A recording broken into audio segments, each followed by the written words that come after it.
The Personnel Management Department has been named in the present days as Human Resources Management. जो personal management department है वो आज के present day में human resources के नाम से जाना जाता है. Human resources management involve procuring, developing, maintaining and appraising a competent and satisfied workforce to achieve the goal efficiently and effectively. जो ह्यूमन रिसोर्सेज मैनेजमेंट है इसमें क्या क्या वर्क है? प्रोक्यूरिंग यानी कि अपने यहाँ पर अच्छा स्टाफ प्रोक्यूर करना, उपलब्ध कराना, उसको डेवलप करना, उसका मेंटेनिंग करना, उसको अप्राइजिंग यानी कि उसका डेवलपमेंट करना, ट्रेनिंग देना. कॉम्पिटेंट एंड सेटिस्फाई वर्कफोर्स अपने ऑर्गेनाइजेशन में लाना जिससे कि हमारे ऑर्गेनाइजेशन के गोल इफ़ेक्टिवली और इफ़िशिएंटली अचीव हो सके. Its purpose is to enable every human being working in the organisation to make best possible use, जिससे कि हम अपने एवरी ह्यूमन बीइंग का ऑर्गेनाइजेशन में बेस्ट पॉसिबल यूज़ कर सकें. In the words of Edwin फिपो, human resources management is concerned with the procurement, development, compensation, integration and maintenance of the personnel of an organization for the purpose of contributing toward the accomplishment of that organization major goals and policies. Edwin Filippo ने हमको बताया है कि human resources का management किससे concern करता है? Procurement, development यानी कि प्रोक्यूरमेंट का मतलब है अपने ऑर्गेनाइजेशन में इफ़ेक्टिव इफ़िशिएंट वर्कफोर्स को अवेलेबल करवाना, उसको मेंटेन करना, उसको उन व्यक्तियों को अपने ऑर्गेनाइजेशन में कंट्रीब्यूट के लिए तैयार करना जिससे कि ऑर्गेनाइजेशन के गोल और पॉलिसीज़ एकम्प्लिश यानी कि पूरी हो सके. Staffing is an internal part of human resources management. Every organization require managerial and non-managerial employees. जो स्टाफिंग है ये इंटरनल पार्ट होता है और हर ऑर्गेनाइजेशन में मैनेजेरियल और नॉन मैनेजेरियल एम्प्लॉयज़ होते हैं. कुछ एम्प्लॉय जो मैनेजमेंट के वर्क में लगे होते हैं और अदर एम्प्लॉय जो नॉन मैनेजेरियल होते हैं. Staffing is concern with procurement, development, compensation, integration and maintenance of managerial employees. Human resources management involve procurement, development, compensation, integration, maintenance of both managerial and non-managerial employees. The duties performed by human resources management can be explained. तो यहाँ पर हम देख रहे हैं कि हम बहुत बड़ा सा पढ़ रहे हैं, उसमें से मैं आपको कुछ लाइनें टिक करवा रही हूँ, वो आपको लिखना है. यहाँ से लिखेंगे हम the personnel management department has been named with present days is human resources management. यहाँ से staffing is an integral part of human resources management. Every organization require managerial and non-managerial employees. फिर यहाँ से लिखेंगे Human Resources Management involve procurement, development, compensation, integration, maintenance of both managerial and non-managerial employees. इतना आपके लिए sufficient है. हम पढ़ रहे हैं The duties perform by human resources management can be explain. एक ह्यूमन रिसोर्सेज मैनेजमेंट का जो डिपार्टमेंट होता है कंपनीज़ में वो क्या वर्क परफॉर्म करता है. रिक्रूटमेंट का मीनिंग होता है search for qualified peoples. Qualified people को सर्च करना is called recruitment. Collecting information about the various jobs to prepare the job description. Organisation में कौन कौन सी वेरियस जॉब के लिए हमको पर्सन चाहिए उनकी डिस्क्रिप्शन अवेलेबल करवाना. Developing compensation and incentives plan.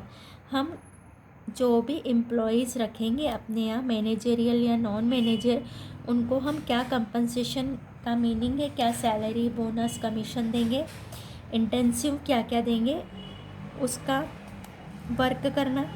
Training and development of employees का ट्रेनिंग और डेवलपमेंट करना, मेंटेनिंग कॉर्डियल लेबर रिलेशन, जो लेबर और मैनेजर के बीच में कॉर्डियल रिलेशन मेंटेन करना, ये सारे वर्क होते हैं ह्यूमन रिसोर्सेज के। Handling grievances and complaints, providing social security benefits and employees welfare programme, जो सोशल सिक्योरिटी बेनिफिट्स है यानी पीएफ है, मेडिक्लेम है, एजुकेशन है, ये सारी फैसिलिटी देना और एम्प्लॉयज़ के वेलफेयर के प्रोग्राम करना, ये सारे वर्क होते हैं ह्यूमन रिसोर्सेज मैनेजमेंट के। ये आपको सिर्फ मैंने आपको एक्सप्लेन कर दिया है, इसका कोई क्वेश्चन एग्ज़ाम के लिए इतना आईएमपी नहीं होता है। हमारा जो टॉपिक आ रहा है नेक्स्ट वो है स्टेजेस ऑफ स्टाफिंग प्रोसेस, ये आईएमपी है। एक स्टाफिंग की प्रोसेस क्या क्या होती है, ये आईएमपी क्वेश्चन है। The staffing process consists of several interrelated activities such as planning, human resources recruitment, selection, training and development, remuneration and so on. These activities together make the staffing process. Therefore, these are called element or steps or staffing process. जो staffing की process होती है उसमें बहुत सारी inter related activities आती है, जैसे कि प्लानिंग करना कि हमको कितना क्वालिफाइड, कितना ट्रेंड, किस एज ग्रुप के व्यक्ति चाहिए, उनकी रिक्रूटमेंट यानी कि सर्च करना क्वालिफाइड पर्सन को, सर्च के बाद में उनमें से सिलेक्शन करना कॉम्पिटेंट पर्सन का, ट्रेनिंग करवाना उनका डेवलपमेंट करवाना, उनको रेमुनरेशन यानी सैलरी, कमीशन, बोनस डिसाइड करना, ये सारी एक्टिविटीज़ मिल कर के हमारी स्टाफिंग की प्रोसेस बनती है। तो यानी कि हमारी जो स्टाफिंग की प्रोसेस होती है उसमें बहुत सारी एलिमेंट्स और स्टेप्स आती है जो हम यहाँ पर पढ़ेंगे। फर्स्ट है हमारा मेन पावर प्लानिंग। सबसे पहले जब हमारा स्टाफिंग आता है तो फर्स्ट स्टेप ये आती है कि हमको देखना पड़ता है कि हमको कितना मेन पावर चाहिए, कितना स्टाफ चाहिए। The first step of staffing is to estimate the size and structure of the staff. Manpower planning is the process by which an organisation ensure that it has the right type of people at the right place at the right time doing things for which they are economically and most useful.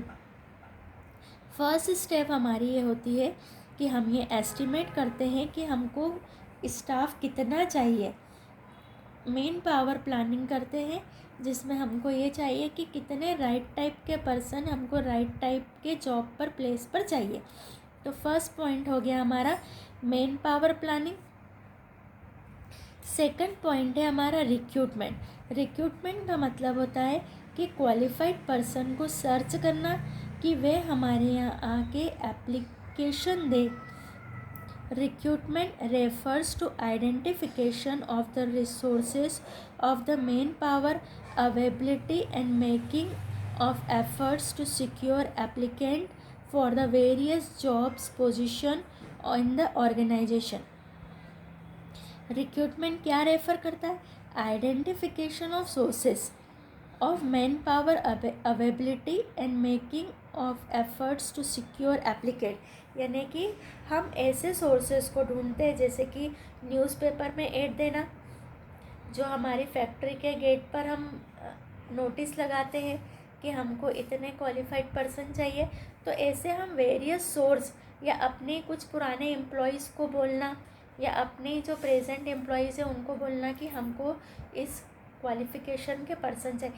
तो ऐसे हम क्या करते हैं, applicant इकट्ठे करते हैं किसी जॉब के लिए। तो किसी जॉब के लिए एप्लीकेंट इकट्ठा करना क्या कहलाता है? रिक्रूटमेंट कहलाता है। थर्ड है सिलेक्शन। हमने रिक्रूटमेंट कर लिया यानी हमने एक जॉब के लिए बहुत सारी एप्लीकेंट हम रिसीव कर लेते, उसके बाद में हम क्या करते हैं, जो एप्लीकेंट हमारे यहाँ आए हैं उनका हम सिलेक्शन करते हैं कि हमारे ऑर्गेनाइजेशन के लिए, हमारे स्ट्रक्चर्स के लिए कौन सा पर्सन सही रहेगा। It is the process of choosing and appointing the right candidates for various job position in the organisation. Selection क्या है, वो प्रोसेस है जिसमें हम पर्सन को, राइट कैंडिडेट को चूज़ करते हैं, उसको अपॉइंट करते हैं for various job position in the organisation में।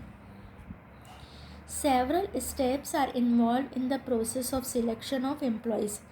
बहुत सारी प्रोसेस होती है सिलेक्शन में। These steps include preliminary screening, सबसे पहले हम स्क्रीनिंग करते, छांटते हैं एप्लीकेशन में से, filling in application, written test लेते हैं, इंटरव्यू लेते हैं, medical examination, checking references and issuing letter of appointment to the candidate. तो सिलेक्शन में क्या क्या करना पड़ता है हमको, स्क्रीनिंग करते हैं, छांटते हैं सबसे पहले, फिलिंग इन एप्लीकेशन फिलिंग करवाते हैं, रिटन टेस्ट लेते हैं, इंटरव्यूज़ लेते हैं, मेडिकल एग्जामिनेशन करते हैं कैंडिडेट का, और उनको फिर हम रेफरेंस चेक करते हैं कि वो किस रेफरेंस से आए हैं।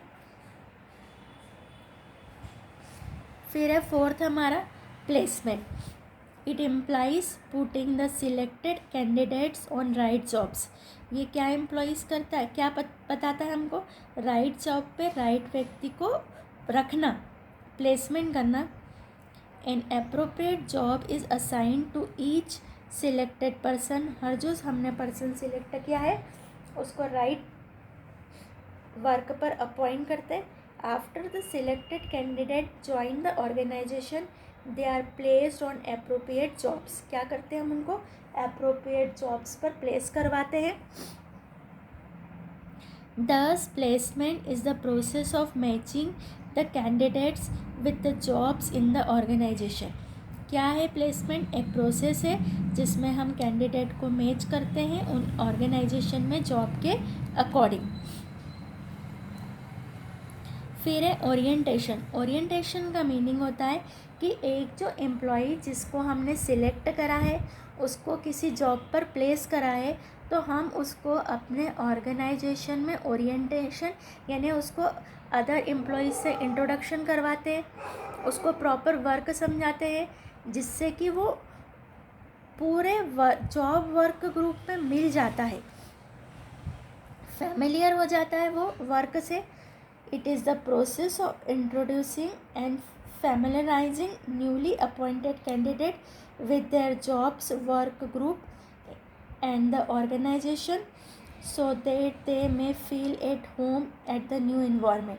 ताकि उसको नई जगह पर कैसा लगता है, अपने घर जैसा लगता है, तो ओरिएंटेशन करवाना उसका। Then 6 point training and development. Every organisation has some special jobs that new certain specialised skill. हर जो नया पर्सन जिसको हमने सिलेक्ट किया है उसको हमको स्पेशलाइज्ड स्किल में उसको ट्रेनिंग करवाना पड़ती है। The staff appointed has to be trained and their existing ability have to be developed further in order to accomplish the objective of the enterprises. जब भी कोई नया व्यक्ति सिलेक्ट होकर ऑर्गेनाइजेशन में आता है तो हमको उसको ट्रेनिंग देना पड़ती है, उसका डेवलपमेंट कराना पड़ता है, जिससे कि वो अपने ऑर्गेनाइजेशन में स्पेशल स्किल्स से वर्क कर सके। क्योंकि हर ऑर्गेनाइजेशन में वर्क करने की तरीके, मेथड्स अलग अलग होती है, तो जब भी कोई नया पर्सन, नया कैंडिडेट आता है तो हम उसको अपने ऑर्गेनाइजेशन के अकॉर्डिंग ट्रेन करते हैं। फिर क्या क्या कर लिया हमने अभी तक के स्टेप्स में। सबसे पहले मेन पावर की प्लानिंग करते, फिर रिक्रूटमेंट करते, फिर सिलेक्शन करते, फिर प्लेसमेंट देते हैं राइट जॉब पर, फिर उनका वर्क प्लेस पर ओरिएंटेशन करवाना, फिर ट्रेनिंग और डेवलपमेंट। फिर आता है रिमैनुरेशन, रिम्यूनरेशन यानी कि उनको सैलरी, वेजेस, बोनस ऑफर करना. It refer to fixing the wages, salary and other monetary benefits for the employees. ये क्या बताता है हमको कि उनको जो मॉनेटरी बेनिफिट्स है वो डिसाइड करना, फिक्स करना. जब हम कोई पर्सन को अपॉइंट करते हैं तो उस समय उसके रिम्यूनरेशन की कंडीशंस भी हम सेट करते हैं, डिसाइड करते हैं. Performance evaluation. It implies periodic measurement and assessment of the behavior and performance of employees at work. क्या करते हैं हम? पीरियोडिक मैनेजमेंट करते हैं एक कि भाई कोई नया वर्कर आया है तो उसने ड्यूरिंग द 1 वीक कैसा वर्क किया है या 1 महीने में उसका परफॉर्मेंस क्या रहा है. तो पीरियोडिक यानी कोई टाइम पीरियड सेट करके उसका मेजरमेंट करते हैं, उसके बिहेवियर का, उसके परफॉर्मेंस का, उसके वर्क का इवैल्यूएशन करते हैं कि नया जो पर्सन अपॉइंट किया है उसका क्या वर्क परफॉर्मेंस है. Promotion and transfer. It refer to moving the employees to position of higher responsibility और the similar position in other work unit. क्या करते हैं हम? जो एम्प्लॉई हमारे यहाँ अच्छा परफॉर्म करते हैं उनको हम प्रमोशन देते हैं या उनका एक ब्रांच से दूसरे ब्रांच में ट्रांसफ़र करते हैं, या हम उनको क्या करते हैं, पोजीशंस देते हैं, बदलते रहते हैं वर्क यूनिट में. तो ये भी हमारा वर्क किस में आता है? स्टाफिंग में. स्टाफिंग का मतलब सिर्फ ये नहीं होता है कि कॉम्पिटेंट पर्सन को सिर्फ ला करके चूज़ करना. ठीक है.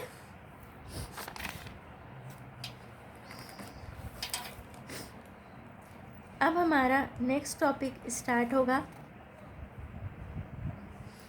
Element of staffing. हमने प्रोसेस देख लिया.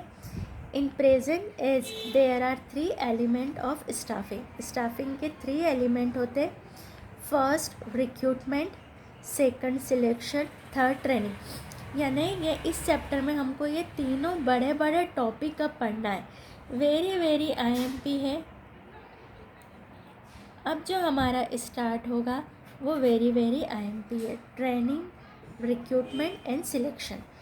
हमने रिक्रूटमेंट को अभी समझा है.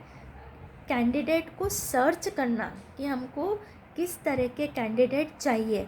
ये सर्चिंग फॉर राइट पर्सन, वो हमारे एप्लीकेंट बने, हमारे यहाँ आकर के एप्लीकेशन दे, फिर उसमें से राइट टाइप के पर्सन को सिलेक्ट करना और ट्रेन करना. अभी हमने प्रोसेस पढ़ी. प्रोसेस में कहीं ना कहीं हमको ये सब आया है. तो हमारा जो नेक्स्ट स्टार्ट होगा टॉपिक वो हमारा होगा, फर्स्ट हम इसमें लेंगे रिक्रूटमेंट. आपको आज जो तैयार करना है वो मैंने आपको बता दिया है. आपको ये वाला जो पार्ट है ह्यूमन रिसोर्सेज मैनेजमेंट, इसमें staffing as a part of human resources management. अगर आपको ह्यूमन रिसोर्सेज मैनेजमेंट पर कोई शॉर्ट नोट लिखने को आता है तो आप उसको यहाँ से तैयार करेंगे. और देन मैंने आपको IMP क्वेश्चन बोला है स्टेजेस ऑफ स्टाफिंग प्रोसेस. आपको इसमें सारे पॉइंट्स तो सारे डालना है, बट डिटेल आपको 3 to 4 लाइन, 3 लाइन की डिटेल है, क्योंकि आपके ये जो पॉइंट्स है ये 9 पॉइंट्स की पूरी प्रोसेस है. तो प्रोसेस जैसे कैरेक्टरिस्टिक्स है, नेचर है, इम्पोर्टेंस है, ऑब्जेक्टिव है, तो वहाँ पर हम कह देते हैं कि हम 5 पॉइंट में आंसर दे देंगे. बट ये तो प्रोसेस है और प्रोसेस को हम अपने मन से शॉर्ट नहीं कर सकते. अगर प्रोसेस आ गई है आपको तो आपको पूरे 9 पॉइंट की प्रोसेस लिखना है, बट आपको डिटेल थोड़ी शॉर्ट करके लिखना है. तो आज का आपका ये BS का वीडियो पूरा हुआ. आप लोगों को ये कंप्लीट करना है.